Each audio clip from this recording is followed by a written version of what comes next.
3 साल तक जिस पर्सनल डेटा प्रोटेक्शन बिल पर मोदी सरकार ने माथापच्ची की, उसे बुधवार को सरकार ने वापस ले लिया है। ये बिल 2019 में लाया गया था, जिसके तहत सरकार बड़ी बड़ी कंपनियों द्वारा आम भारतीयों का डेटा कलेक्ट करने की प्रक्रिया को रेगुलेट करना चाहती थी।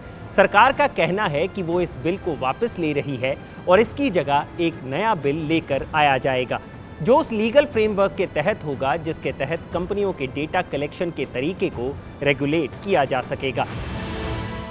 लेकिन सवाल ये उठता है कि भारत सरकार ने आखिर 3 साल बाद इस बिल को वापस क्यों लिया। इसी सवाल का जवाब हम देंगे आपको इस वीडियो में। नमस्कार, मेरा नाम है भूपेंद्र सोनी और आप देख रहे हैं अनकट।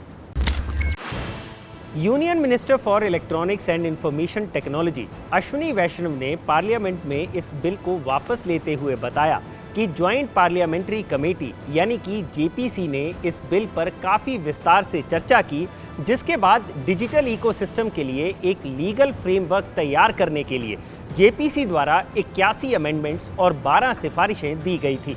इन्हीं सिफारिशों के तहत इस बिल को दोबारा लाने के लिए एक लीगल फ्रेमवर्क पर काम शुरू हो गया है, लेकिन फिलहाल इस बिल को वापस लिया जा रहा है।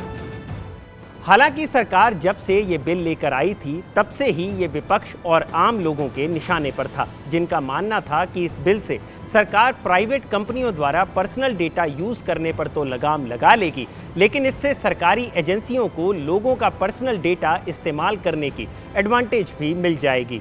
हालांकि सरकार का इस मामले में कहना है कि इस बिल को वापस लेना इसलिए ज़रूरी हो गया क्योंकि सभी सिफारिशों को लागू करना भारत में स्टार्टअप्स के बिजनेस के लिए सही नहीं होगा।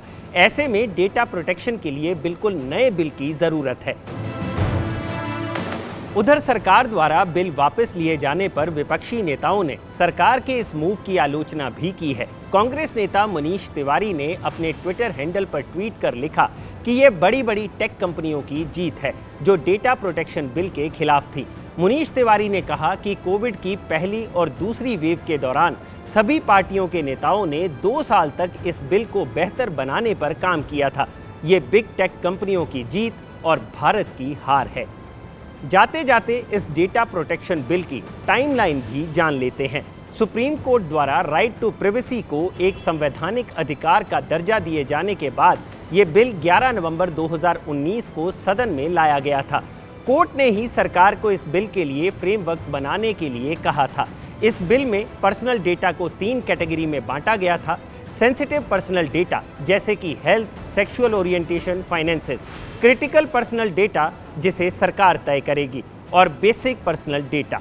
इस बिल के तहत कंपनियों को यूज़र को बताना था कि वो उसका डेटा कहां इस्तेमाल कर रही हैं और यूज़र जब चाहे अपना डेटा शेयर करने से मना कर सकता था।